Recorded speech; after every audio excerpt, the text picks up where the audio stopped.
I would say, no, the reason it's hard for me to train my classical chess is because I run a YouTube channel with 5 million subscribers. And I run a startup. Okay? Like, I run a startup, boys and girls. At the end of the day, that's what Chessly is. I have 5 people working and building, and hopefully in about 3 months' time, we will launch a ton of new learning features. And guys, 500,000 people have tried Chessly. 500,000. All right? So we're really trying to build some cool, like, so, you know, that's the real problem. The real problem is I know what it takes to study chess, and I don't have the time right now, and that sucks. Like, it's really unfortunate, but, you know, the way you're supposed to study chess is you're supposed to set up positions on a board. You know, you're supposed to, you know, set up the positions on a board and study them and everything, and I can't always do that. Like, I straight up, there's some days my free time is at 11 o'clock at night. And then at 11 o'clock at night is when I'm doing some puzzles. And let me tell you something right now, you know, I'm trying to play at the GM level, right? That's a pretty high level. But the truth is, like, it's like a semi-professional level of the game. And that is not easy to half-ass. I have to train like a semi-professional athlete, and I am not training like a semi-professional athlete. That's really the problem. Beating Fabiano, beating Alireza, beating Hans, that's all content, and it's great. Beating Hikaru, like, one time I ever did it, you know, like, that's all content. And it's good, content is nice, but people get excited about it and stuff, but no, I know full well the level of dedication I need to demonstrate to get better at this game, and I can't do it all the time, and it's a little annoying, you know. So I mean, I don't. Again, I think the way you phrased it might have been a little bit worse than it was, but I think it's a fair opinion to have. I wonder what Hikaru would charge for an hour of coaching.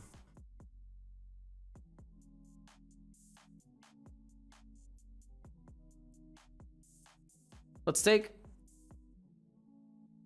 I like this music. Shouldn't talk about the music because YouTube's gonna get jealous. I kind of want to go H3. C5 is interesting. Rook C1 might be interesting. The question is, what do I want? Let's play H3. So I feel like now the bishop has to go to F5. Oh, E6. Okay.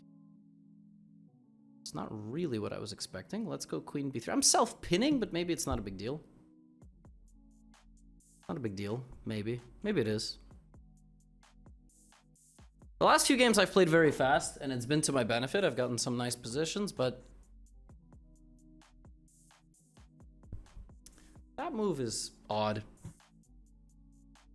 Okay, C5. I think I have a little bit more space on that side of the board. I don't think the bishop is that good.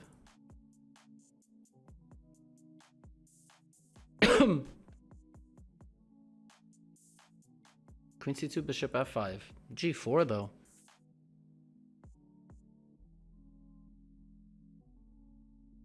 So I just realized knight H4, knight F5, knight F5. Okay, interesting. King H2.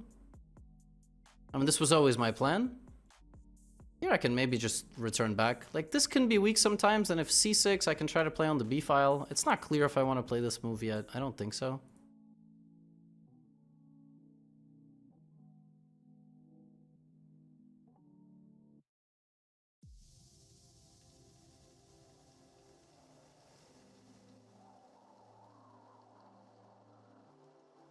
I can take and go for Rook B1, or I can just go for Rook B1. Maybe I shouldn't go for Rook B1. Tough position, I'm not exactly sure.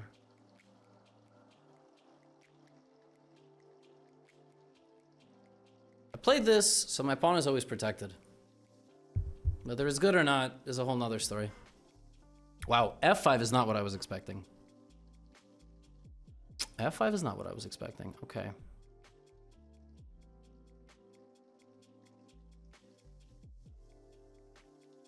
Gonna give up a pawn here. Although, I don't even... I want to give up a pawn to destabilize the center for my opponent and have play on the queen side. Opponent does not want to take the pawn. Okay, let's close the position.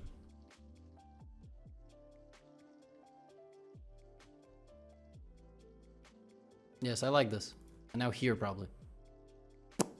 Long term, I think this is going to be a weakness. By the way, nobody uses emote-only mode. I've been to multiple streams of, like, very good players. Nobody's doing emote-only mode during these Title Tuesdays. Like, it's kind of hilarious. Nobody listens to the rules. Okay, we're getting out of the way, so now this knight feels a little bit clumsy and can't really trade off. Yeah, I expect this. Let's go knight t3. So now that knight is back in the game with ideas to go there. And maybe we will counter clamp. And I think my bishop is probably better than my opponent's bishop. I also like the time management here by my opponent. I like it.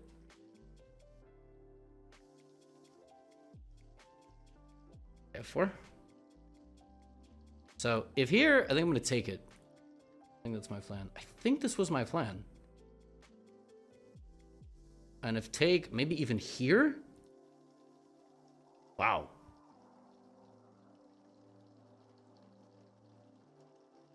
Okay. The rook is going to the g-file. The knight is going to the middle.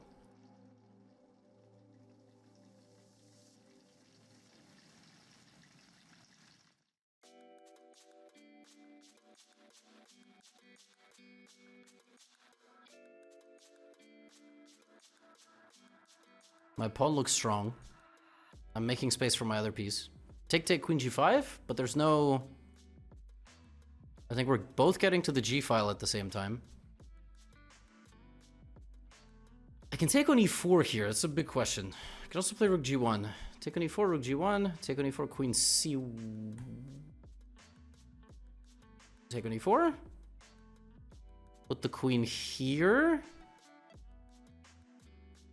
This is like nasty. Now this is a fork. That should be nice. Okay.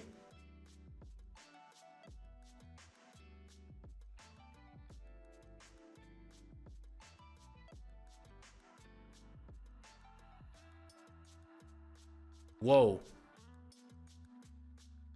Really? Okay. Why can't I just take with anything? Because rook h3, right?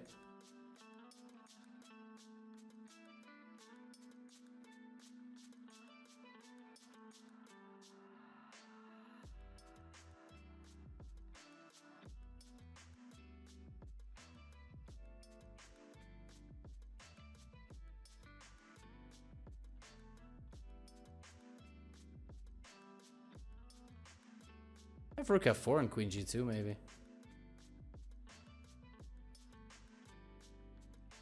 Okay. That was weird, yeah.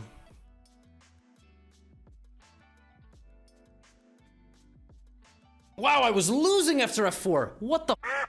That's insane. What? e3. Okay, I didn't see that. e3 I didn't see. I didn't see. Wow.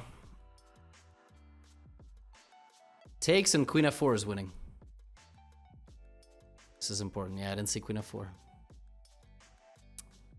But I won because of my time management. So... It was an interesting game. I should have started with f3. But also, there was no reason to go f4. I could have kept making improvements. Which is nice. Danya does emote only because he's a good boy. And Hikaru does it. But I frequently am watching like random foreign channels on YouTube